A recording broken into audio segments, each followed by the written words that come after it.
അല്ല ഇതെന്തൊരു ഏർപ്പാടാ? കല്യാണം കഴിഞ്ഞിട്ട് ഇത്രയും ദിവസമായില്ലേ, എന്നിട്ട് ഇപ്പോഴും നീ ഇവിടെയും അവൾ അവിടെയാണ് കിടക്കുന്നത്. പോയി അവിടെ മുറി കിടക്കണം. എന്നിട്ട് എന്തിനാ നിനക്ക് ഒളിഞ്ഞു വെക്കാനല്ലേ? അങ്ങനെ ഇപ്പൊ നീ ഞങ്ങളുടെ സീൻ കാണണ്ട.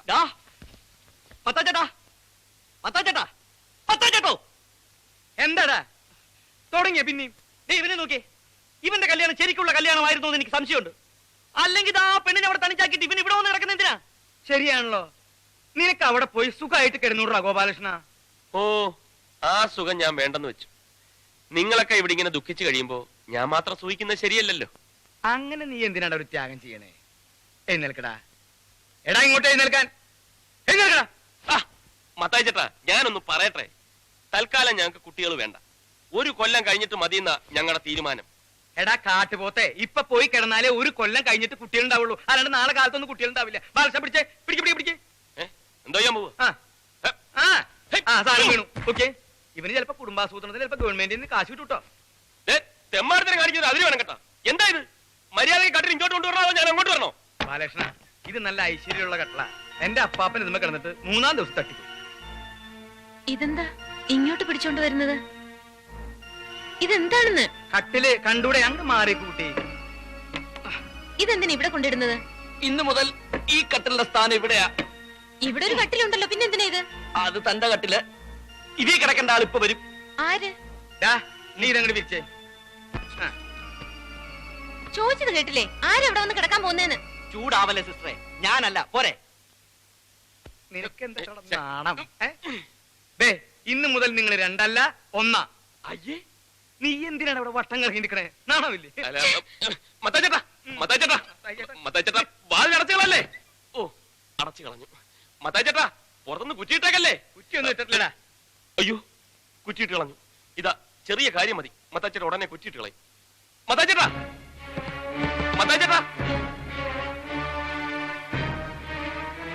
സോറി ഉണ്ട് കേട്ടോ. എന്തിനാ എന്നെ ഇങ്ങനെ നോക്കുന്നത്? ഞാനല്ലല്ലോ, അവരല്ലേ എന്നെ കൊണ്ടുവന്ന് തള്ളിയത്. ഏതായാലും അവരുടെ മനസ്സിലിരിപ്പൊന്നും നടക്കാൻ പോകുന്നില്ല.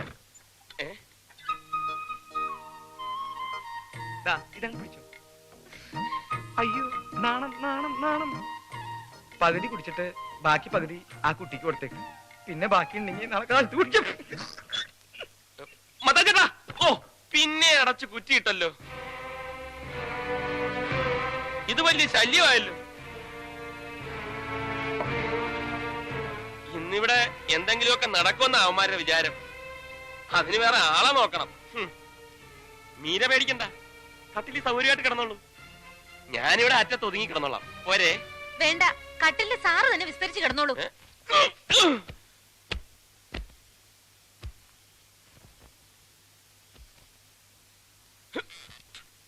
ഓക്കെ, മീരയ്ക്ക് മീരയെ വിശ്വാസമില്ലെങ്കിൽ വേണ്ട. പക്ഷെ എനിക്ക് എന്നെ നല്ല വിശ്വാസമാണ്. ഇനി മീരയുടെ ഭാഗത്തു നിന്ന് എന്തെങ്കിലും തെറ്റുണ്ടായാലും ഞാനത് തടയും. Good night.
ഗോപാലകൃഷ്ണൻ എന്താ ഒച്ച കേട്ടത്? ഫസ്റ്റ് നൈറ്റ് അല്ലേ, അതിന്റെ ആയിരിക്കും മത്തായിച്ചേട്ടാ. ഫസ്റ്റ് നൈറ്റ് എന്ന് പറഞ്ഞിട്ട് ഇങ്ങനെ ഒച്ച ഉണ്ടാവൂ?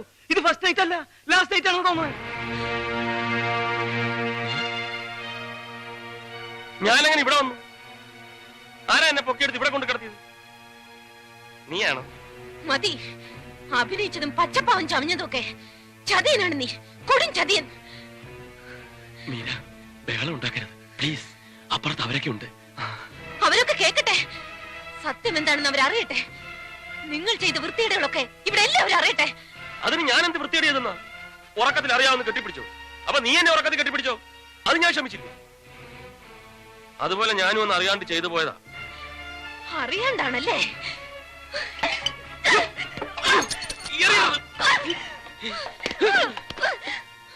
നീ അറിയാണ്ട് ചെയ്തതാണല്ലേ? നീ ശരിക്കും അറിയാണ്ടാണ് ഇതൊക്കെ ചെയ്യുന്നത്. എന്തായി കാണിക്കുന്നത്? ഞാൻ അപ്പോഴേ പറഞ്ഞതല്ലേ എന്റെ ശരീരത്തിൽ തൊട്ടു പോരുന്നുണ്ട്, തൊടാൻ ഞാൻ സമ്മതിക്കില്ലെന്ന്. എന്നിട്ടും നീ ഇതല്ലേ, ഈ ചരട് എന്റെ കഴുത്തിൽ കെട്ടിയ അധികാരത്തിലല്ലേ നീ എന്നെ തൊട്ടത്? ആ അധികാരം ഞാൻ ഇപ്പൊ തന്നെ അവസാനിപ്പിച്ചേക്കാം. കൈയെടുക്ക്. ഞാൻ പറയുന്ന ഒന്ന് കേൾക്ക്. പൊട്ടിക്കരുത്. കൈയെടുക്കാനാ പറഞ്ഞത്. പൊട്ടിക്കരുതെന്നാ പറഞ്ഞത്. പൊട്ടിക്കും, പൊട്ടിക്കെന്ന് പറഞ്ഞ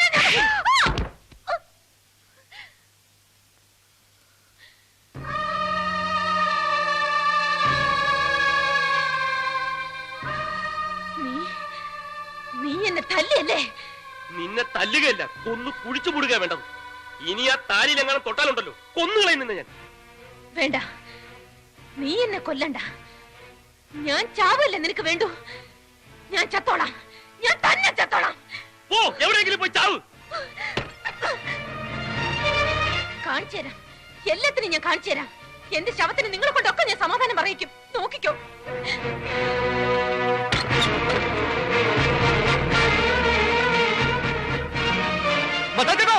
അവിടെ കിണറ്റിന് നേരെ പോണ്. അയ്യോ, അവള് ചാടും, അവൾ ഉറപ്പായിട്ട് കിണറ്റി ചാടും. മീരേ, മീരേ, മോളെ ഞാൻ പറയണത് കേട്ടോ. ഞാൻ പറഞ്ഞത് കേൾക്കാൻ മോളെ എന്തെങ്കിലും ഉണ്ടെങ്കിൽ പെണ്ണെ മര്യാദ സമയം കേൾക്കാൻ പറ്റില്ലല്ലേ?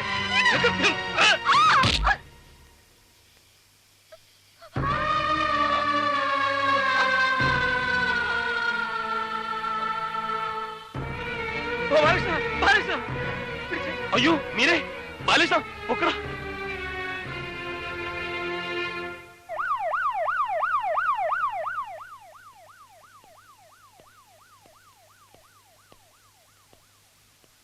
ആ പെൺകുട്ടിയുടെ ഭർത്താവാരാ? ദേ ഇവനാ ഗോപാലകൃഷ്ണൻ.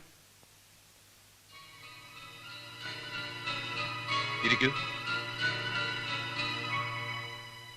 ഗോപാലകൃഷ്ണൻ ഭാര്യയുമായിട്ട് സ്ഥിരം വഴക്ക് കൂടാറുണ്ട് അല്ലേ? ഇല്ല, ഇങ്ങനെ ഒരു സംഭവം ഇതാദ്യമായിട്ടാ. അല്ലല്ലോ ഗോപാലകൃഷ്ണ, റോഡിൽ കിടന്ന് നിങ്ങൾ ഒരിക്കൽ വഴക്ക് കൂടിയിട്ടില്ലേ? എന്നിട്ട് ഈ എന്റെ കാറിന്റെ മുമ്പിൽ ചാടി അവൾ ചാകാൻ ശ്രമിച്ചില്ലേ? അതെപ്പോ? അതൊക്കെ ഉണ്ട്, കല്യാണത്തിന് മുമ്പാ. അപ്പൊ അവൾ ഇങ്ങനെ ആത്മഹത്യ ചെയ്യാൻ ഒരുങ്ങുന്നത് ഇതാദ്യമായിട്ടല്ല. അല്ല, അത് മാത്രമല്ല, ഒരിക്കൽ അവൾ എന്നോടും പറഞ്ഞിട്ടുണ്ട്, അടുപ്പിലാളുന്ന തീ നോക്കി നിൽക്കുന്നുണ്ട്. ഞാൻ ചോദിച്ചപ്പോ തീ ചാടി മരിക്കുന്നത് അവൾക്ക് ഇഷ്ടമെന്ന്. ആ, അത് അവൾ എന്നോടും പറഞ്ഞിട്ടുണ്ട്. അവൾക്ക് കിണറ്റി ചാടി മരിക്കാൻ ഭയങ്കര കൊതിയാണെന്ന്. അപ്പോ എന്റെ ഊഹം ശരിയാണ്, ഷീ ഈസ് അബ്നോർമൽ. അപ്പോ എന്റെ ഊഹവും ശരിയാണ്, അവൾക്ക് ഭ്രാന്താണല്ലേ? ഭ്രാന്തെന്ന് പറയാൻ പാടില്ല, ഒരു തരം മാനസിക രോഗം, ആത്മഹത്യാ പ്രവണതയുള്ള ഒരു മാനസിക രോഗി. ഞങ്ങളുടെ ഭാഷയിൽ പറഞ്ഞാൽ എ സൂയിസൈഡ് മാനിയാക്ക്. മരണം സ്വയം വരിക്കുക, ആ മരണത്തിലൂടെ മറ്റുള്ളവരോട് പ്രതികാരം ചെയ്യുക, അതാ അവളുടെ ഉദ്ദേശം. അല്ലെങ്കിൽ അവൾ ഇങ്ങനെ ഒരു കത്തെഴുതി എപ്പോഴും കൂടെ കൊണ്ട് നടക്കേണ്ട കാര്യമില്ലല്ലോ. ഇതെനിക്ക് അവളുടെ കയ്യിൽ നിന്ന് കിട്ടിയതാ. ഇതിലെന്താ എഴുതിയിരിക്കുന്നതെന്ന് ഞാൻ വായിക്കാം. പ്രിയപ്പെട്ട അച്ഛന്, ഞാൻ ഒരിക്കലും ആത്മഹത്യ ചെയ്യില്ല. എന്റെ മരണം അതേത് നിമിഷത്തിലും സംഭവിക്കാം. അങ്ങനെ സംഭവിച്ചാൽ അച്ഛൻ അറിയണം അതൊരു കൊലപാതകമാണെന്ന്. എന്റെ ഭർത്താവാണ് എന്നെ കൊന്നിരിക്കുന്നതെന്ന്. അച്ഛന്റെ മകൾ മീര.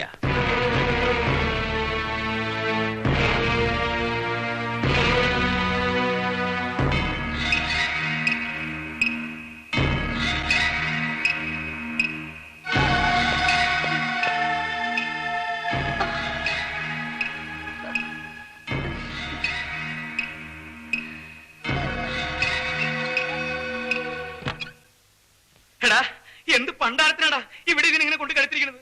എവിടെങ്കിലും കൊണ്ടുപോയി കളയുണ്ടോ ഇവന്? കളയേ? എവിടെ കൊണ്ട് കളയാൻ? കളയാൻ അവള് പൂച്ചക്കുട്ടിയും പട്ടിക്കുട്ടിയൊന്നും അല്ല, ഇവന്റെ ഭാര്യ. നീ ഇത് അനുഭവിക്കണോടാ, ആയുഷ്കാലം മുഴുവനും നീ ഇത് അനുഭവിക്കണം. മതിയോ ശവത്തി കുത്തിയത്? കുത്തും, ഈ ശവത്തി ഞാൻ ഇനിയും കുത്തും. എന്നെ അത്രയ്ക്ക് കുത്തിയിട്ടുണ്ടവൻ. എന്റെ നായകൻ തട്ടിയെടുക്കാല്ലേ മത്തായിച്ചേട്ടാ ഇവന് ഈ അക്രമം മുഴുവൻ ചെയ്തത്. വഴീനങ്ങാണ്ട് ഒരു ഭ്രാന്തി പെണ്ണിനെയും പിടിച്ചോണ്ട് വന്നിട്ട് എന്റെ അമ്മാവന്റെ മകളാണ്, മുറപ്പെണ്ണാണ്, നിനക്ക് എന്തോ ഒരു അഹങ്കാരം ഉണ്ടായിട്ട് വേണം ആ ഭ്രാന്തി പെണ്ണിന്റെ എഴുതി താലി വരെ കെട്ടില്ലേറാ നീ. എന്നിട്ട് എല്ലാം കഴിഞ്ഞിട്ട് ഇപ്പൊ എവിടെയെങ്കിലും കൊണ്ട് കളഞ്ഞ അവള് പോവോ? ഒഴിഞ്ഞു പോടാ അവള്. അവൾ അങ്ങനെ ഒന്നും ഒഴിഞ്ഞു പോവില്ല മത്തായിച്ചേട്ടാ, ഇവനെയും കൊണ്ടേ അവള് പോവും. നീ ഇതൊന്നും കേൾക്കണില്ലേ? കേൾക്കാതിരിക്കാൻ അവന്റെ ചവിട്ടി പഞ്ഞു വെച്ചേക്കും. അവനോടല്ല പറഞ്ഞത്, മാതാവിനോടാ. ഓഹോ, മാതാവിനോടും കർത്താവിനോടും പറഞ്ഞിട്ട് കാര്യമില്ല. ഇതൊക്കെ ഓരോരുത്തരുടെ വിധിയാ, അതിനി നമ്മളായിട്ട് തടയാതിരുന്നാ മതി. വിധിയാ? എന്ത് വിധി? പോടോടുന്നു. എടാ ഗോപാലകൃഷ്ണ, നീ പേടിക്കണ്ട, നീ അവളെ ഇവിടുന്ന് പറഞ്ഞു വിട്. ബാക്കി കാര്യം ഞാൻ ഏറ്റുന്നു. ഏറ്റല്ലോ. ഒടുക്ക അവൾ എവിടെങ്കിലും ചാടി ചത്തിട്ട് ശവം കൊണ്ട് പോലീസുകാർ വരുമ്പം അതും കൂടെ അങ്ങ് ഏറ്റോണം. എന്റെ മത്തായിച്ചേട്ടാ, ഇവൻ അവളുടെ കഴുത്തിൽ താലി കെട്ടി പോയില്ലേ? ആ താലി അവളുടെ കഴുത്തിൽ കിടക്കുന്നിടത്തോളം കാലം അവൾ ഭാര്യയും ഇവൻ അവളുടെ ഭർത്താവുമാ. അവൾക്കിനി എന്ത് സംഭവിച്ചാലും അതിന്റെ മുഴുവൻ ഉത്തരവാദിത്വം ഇവനാ. അത് നേരാണല്ലോ. അപ്പൊ ഇനി എന്താ ഒരു മാർഗം? ഒറ്റ മാർഗമേ ഉള്ളൂ. ഇവന് രക്ഷപ്പെടണമെന്നുണ്ടെങ്കിൽ ഇവൻ കെട്ടിയ താലി ഇവൻ തന്നെ പൊട്ടിക്കണം. എന്താ അതവന് സമ്മതമല്ല. ഇതാ ഞാൻ പറഞ്ഞത്, ഓരോരുത്തരുടെ വിധിയെ അനുഭവിക്കട്ടെ എന്ന്. എടാ, നീ ഇത് പൊട്ടിക്കുന്നുണ്ടോ? ഇല്ലെങ്കിൽ ഞാനിത് പൊട്ടിച്ച് വലിച്ചെറിയും. പൊട്ടിക്കാന്ന് പറയടാ. എടാ പറയാൻ എന്ത്? ആ